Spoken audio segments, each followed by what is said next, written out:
Now, if that music doesn't get you going, I don't know what does. So let's get started with some grammar today. I'd like you to open your book to page 263, please, and also to get out a highlighter and a pen or pencil, and so you'll be ready.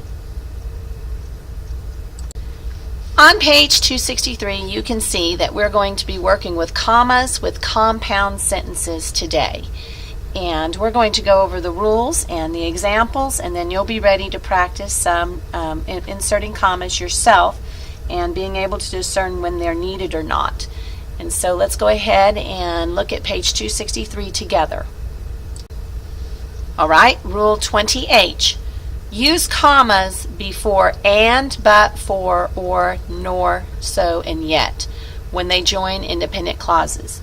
And to remember those coordinating conjunctions, just remember the words fanboys. And you can see that each letter in fanboys stands for one of those coordinating conjunctions. Let's look at the example together. Chico dove for the ball, comma, but Xing reached it first. Now you can definitely see that Chico is the subject, dove is a predicate. And then you can also see that Xing is the subject and reached is a predicate. So the comma and the coordinating conjunction joins those two independent clauses together, making it a compound sentence. Now let's look at the note below.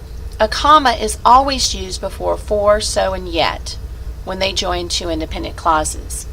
The comma may be omitted, however, when the independent clauses are very short, before and, but, or nor, and when there is no possibility of misunderstanding. So let's just look at an example of that.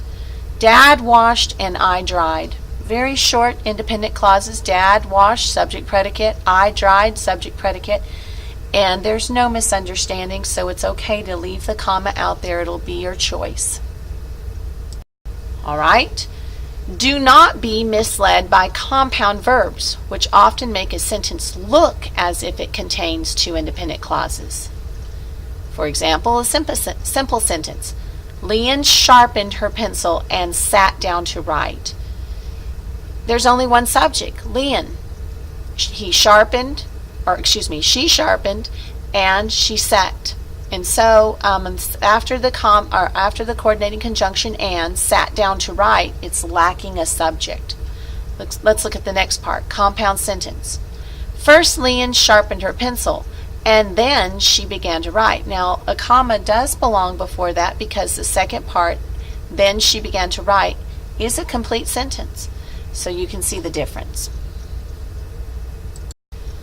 Now I'd like you to try using these rules in exercise 4, correcting compound sentences by adding commas. You're going to complete numbers 1 through 15. So let's look at the directions. For each of the following sentences, add commas where needed. On the line before the sentence, write a C if the sentence is correct. So if a if a sentence does not need any commas, you'll write a C in the blank and not insert any commas. Let's look at the example. Amy climbed on her horse, comma, but then she had to wait for us. There are two independent clauses there. Amy, subject, climbed, predicate.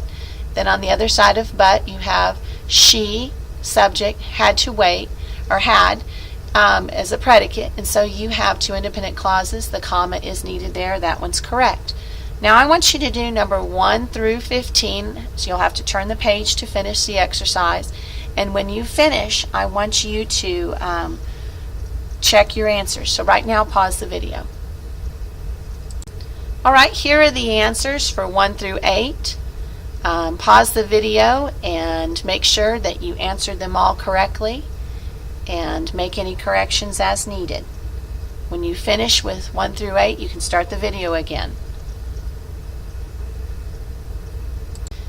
Now here are the answers for 9 through 15. Check them carefully, make corrections, and you can pause the video right now to do that.